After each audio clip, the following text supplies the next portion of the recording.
সুপ্রিয় দর্শক শ্রোতা, বাংলাদেশ টেলিভিশন চট্টগ্রাম কেন্দ্রের ক্রীড়াঙ্গন অনুষ্ঠান থেকে আপনাদেরকে স্বাগত জানাচ্ছি। আমি সাইফুল্লাহ চৌধুরী। আজ আপনাদেরকে ব্যতিক্রমী তবে আনন্দদায়ক এক ক্রিয়া ইভেন্টের সাথে পরিচিত করব, সেটি হচ্ছে শুটিং। আমরা এই মুহূর্তে অবস্থান করছি চট্টগ্রাম রাইফেল ক্লাবে, যেখানে বাংলাদেশের শুটিং অঙ্গনে অনেক ট্যালেন্ট তারকা তো উপহার দিয়েছিল এবং জাতীয় ও আন্তর্জাতিকভাবে বাংলাদেশের জন্য অনেক পদক বয়ে এনেছিল এই শুটাররা। আমরা এই রাইফেল ক্লাবের বিভিন্ন বিষয় নিয়ে কথা বলবো শুটারদের সাথে এবং এর পরিচালনার সাথে যারা উপস্থিত আছে, যারা জড়িত আছেন তাদের সাথেও আমরা কথা বলবো। 1948 সালে এই রাইফেল ক্লাব প্রতিষ্ঠিত হয়েছিল। তৎকালীন সরকার সাধারণ মানুষকে অস্ত্র পরিচালনার শিক্ষা দেওয়ার জন্য এই রাইফেল ক্লাব প্রতিষ্ঠা করে। উদ্দেশ্য ছিল জরুরি মুহূর্তে অস্ত্র চালিয়ে মানুষ যেন লড়াই করতে পারে দেশের জন্য।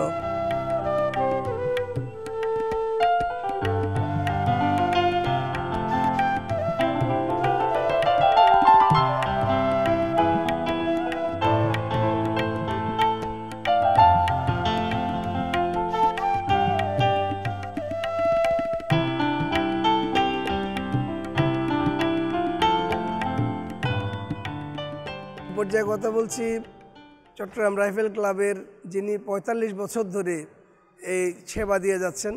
বলা যায় যে এই রাইফেল ক্লাবের একজন খাদেম জনাব মোহাম্মদ আলমগীর। তিনি নিজেও শুটার ছিলেন, অনেক পদক জয় করেছেন, আর এখন শুটার তৈরি করছেন যারা এই রাইফেল ক্লাবের জন্য বিভিন্ন সম্মান বয়ে আনছেন জাতীয় এবং আন্তর্জাতিক পর্যায়ে। তো আলমগীর ভাই, আসসালামু আলাইকুম। আপনি কেমন আছেন? এই তো আলহামদুলিল্লাহ।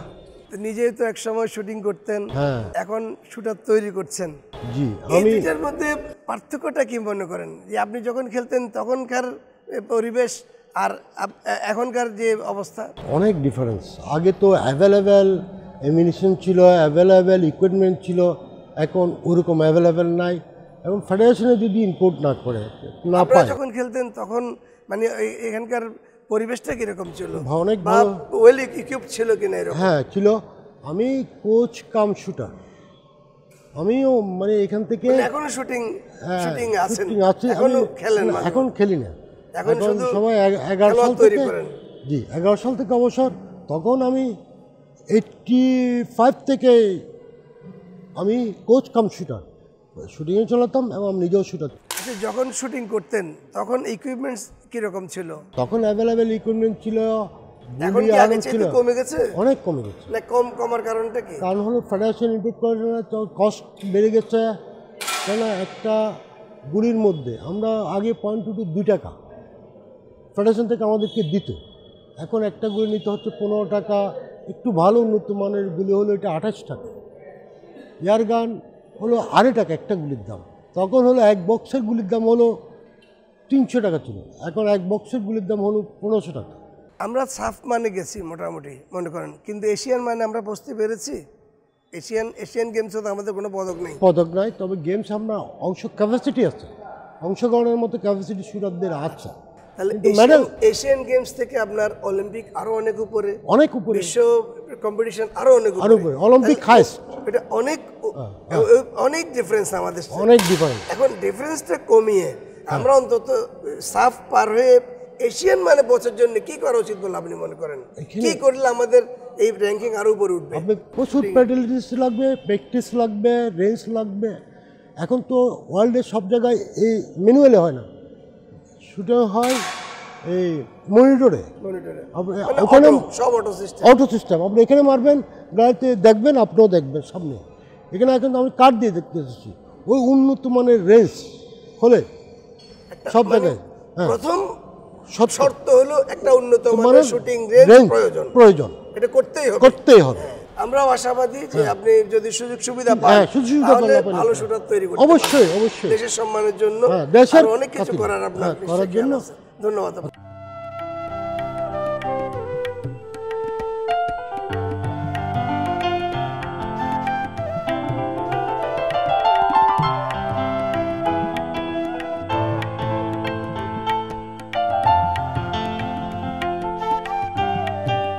এ পর্যায়ে কথা বলছি শুটার রাফায়েত হোসেন তামিমের সাথে। তো তামিম, কি খবর, কেমন আছেন? আচ্ছা, আলহামদুলিল্লাহ। এই কতদিন ধরে শুটিং প্র্যাকটিস হচ্ছে এই রাইফেল ক্লাবে? প্রায় 2-3 বছর। আচ্ছা, এতগুলো খেলা আছে, ফুটবল, ক্রিকেট, হকি, ব্যাডমিন্টন, আপনি এতগুলো খেলা ছেড়ে এই শুটিংকে বেছে নিলেন কেন? আমার বাবা যেহেতু শুটিংয়ের সাথে সম্পর্কিত, আর আমিও ছোটোবেলা থেকে এখানে আসা যাওয়া করতেছি, তাই ওনাকে দেখে এই খেলাটার প্রতি ভালো লাগা। মানে শুটিংয়ের প্রতি ভালো লাগাটা লেগেছে। তো এখন এই ভালো লাগা থেকে ভালোবাসা শুটিংয়ের প্রতি, এবং এই ভালোবাসার জন্য আপনি কী সময় ব্যয় করেন? প্রতিদিন কতক্ষণ আসেন? প্রতিদিন আমাদের ক্লাবে সপ্তাহে 3 দিন হয়, তো আমাদের প্রায় 1-2 ঘন্টা এরকম আর কি সময় দিতে হয়। তো এই যে শুটিং প্র্যাকটিস করছেন, এই শুটিং প্র্যাকটিস করতে গিয়ে আপনি মানে কোনো প্রতিবন্ধকতার সৃষ্টি হয়েছে আপনার, মানে কোনো বাধা পেয়েছেন কোথা থেকে? সবাই উৎসাহ দিয়েছে, পরিবারের সবাই আর যারা ক্লাবে যারা আছে তারা। আপনি তো কত বছর ধরে প্র্যাকটিস করছেন এখন? প্রায় 2-3 বছর এরকম। 2-3 বছর। তো এই পর্যায়ে আপনার কম্পিটিশনে গেছেন, মানে ওইভাবে নিজেকে তৈরি করতে পেরেছেন কম্পিটিশনে যাওয়ার মতো? প্রায় দুইটা কম্পিটিশন করেছি। কোথায় কোথায়? একটা সিলেট আর একটা ঢাকা। মানে এটা কি আন্তঃ ক্লাব শুটিং প্রতিযোগিতা? পারফরমেন্স কীরকম? একটাতে 10ম হয়েছিলাম আর একটাতে 29তম হয়েছে, মানে মোটামুটি র্যাঙ্কিংয়ে ছিলেন। তাহলে আগামীতে আপনার কতটুকু যেতে পারবেন বলে আপনার মনে হয়, অথবা আপনার প্রিপারেশনটা কীরকম, আপনার রোডম্যাপ কীরকম, যে আমি কোথায় নিজেকে দেখতে চান? সামনে আরো ভালো করে ক্লাবের জন্য একটা পদক আনবো, তারপরে আপনার ইন্টারন্যাশনাল ওয়াইজ কিছু একটা করার সম্ভাবনা আছে। National, international.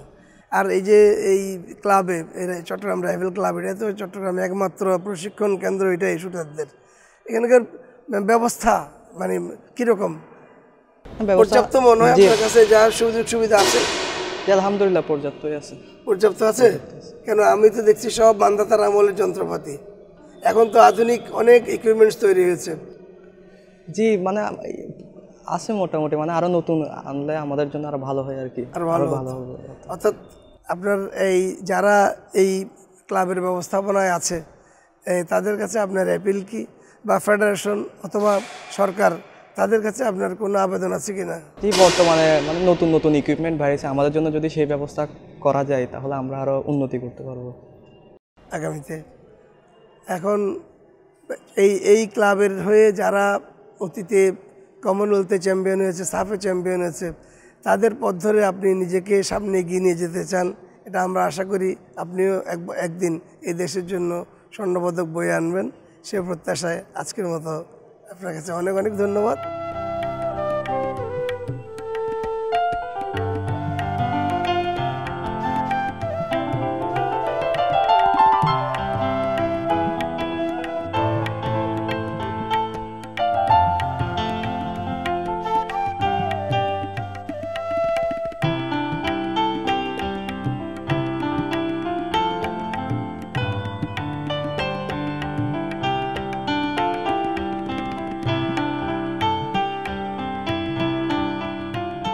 এ পর্যায়ে কথা বলছি শুটার তাসনিম জাহানের সাথে। তো তাসনিম, কতদিন ধরে আপনি শুটিং করছেন এই রাইফেল ক্লাবে? আমি দীর্ঘ 7 বছর ধরে আছি এখানে। এর মাঝে আমার 2022 আর 2023-এ 2টা মেডেল আছে। কোন কোন ইভেন্ট? এটা আন্তঃ ক্লাবে 2022 সালে গোল্ড মেডেল, আর 2023-এ হচ্ছে ব্রোঞ্জ মেডেল আন্তঃ ক্লাবে। আপনি রাইফেল ক্লাবকে প্রতিনিধিত্ব করে, চট্টগ্রামকে প্রতিনিধিত্ব করে 2টো মডেল পেয়েছেন জাতীয় পর্যায়ে। আর আন্তর্জাতিক পর্যায়ে? আন্তর্জাতিক পর্যায়ে এখন পর্যন্ত আমার কোনো। এই ক্লাবে আপনি দীর্ঘদিন, মানে 7 বছর, এর আগে এটার বয়স তো প্রায় 75 বছর, কিন্তু এই ক্লাবে এখন আপনার প্রশিক্ষণ নিতে গিয়ে মানে কোন কোন জিনিসটা আপনার অভাব আছে বলে মনে হয়? অভাব আছে বলে মনে হয় হচ্ছে আমাদের কিছু ইকুইপমেন্টসের দরকার, যেহেতু শুটিং অনেক ব্যয়বহুল একটা খেলা।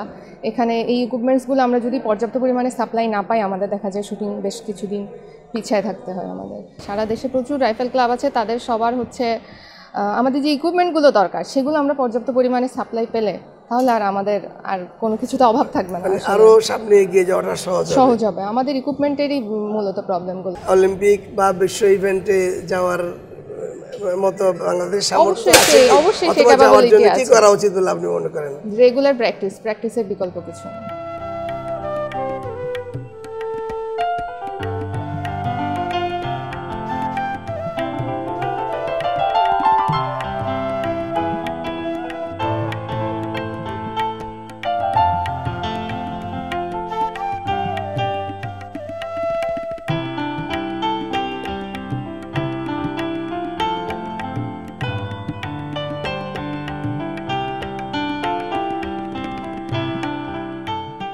আমাদের এই প্রতিষ্ঠান অনেক পুরনো, ঐতিহ্যবাহী। 1948 সালে প্রতিষ্ঠিত। 47-এ দেশভাগের পরপরই তৎকালীন পাকিস্তানি এলিট শ্রেণীর কিছু লোকজন এই প্রতিষ্ঠানটি এস্টাবলিশ করে।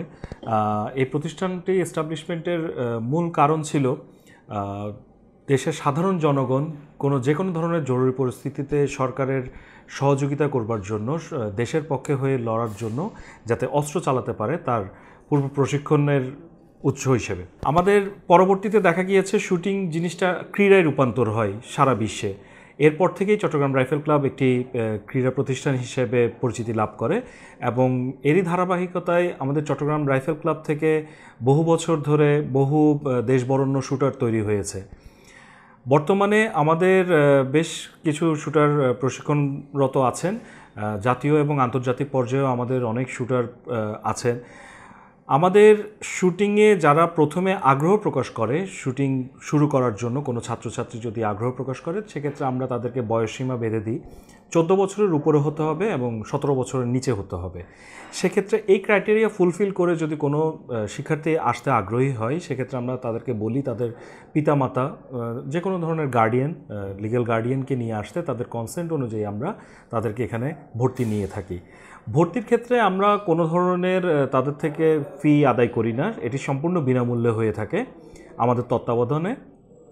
আর তাদেরকে কোচে প্রথম 3 মাস অবজারভেশনে রাখে। যে কেউ এসে ভর্তি হতে পারে, তাদেরকে 3 মাস অবজারভেশনে রাখবে কোচে, এবং 3 মাস পরে সে যদি রেগুলারিটি মেনটেন করে, তারপর তাকে আমরা আমাদের পার্মানেন্ট শুটার হিসেবে কাউন্ট করা শুরু করি। তারা শুটিংয়ে যদি খুব ভালো পারফর্ম করতে পারে এবং বিভিন্ন কম্পিটিশনে গিয়ে যদি তারা ভালো রেজাল্ট করে আনতে পারে আমাদের জন্য, তাদেরকে উল্টা আমরা একটা সম্মানী ভাতা প্রোভাইড করে থাকি। নামমাত্র আমাদের যতটুকু সীমাবদ্ধতা রয়েছে তার মধ্যে থেকে আমরা তাদেরকে একটা ন্যূনতম সম্মানী ভাতা প্রদান করে থাকি।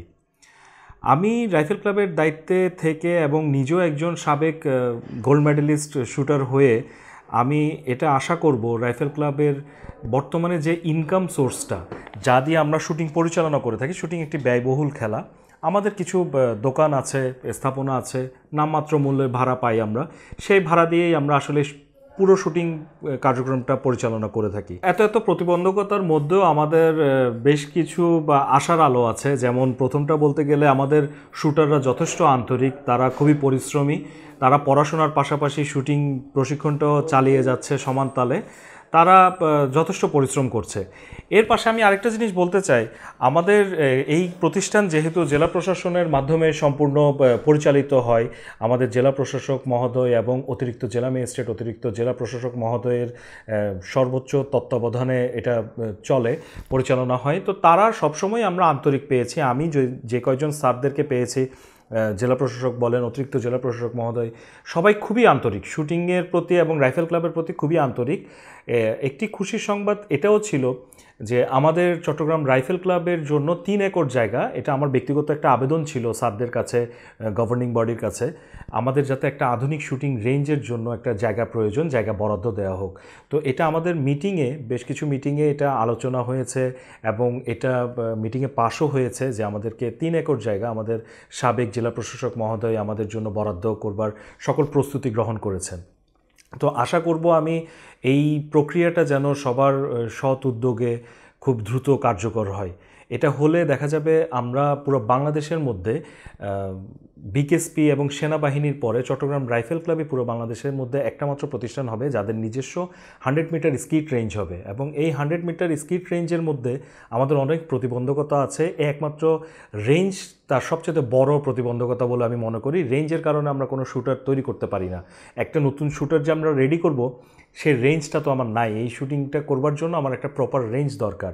তো যে কারণে জেলা প্রশাসক মহোদয় যেই কথাটা আমাদেরকে দিয়েছেন কিংবা অন্য যে সৎ উদ্যোগটা নিয়েছিলেন, ওটা যাতে ফলপ্রসূ হয় অতি দ্রুত, এটাই আমার একান্ত কামনা।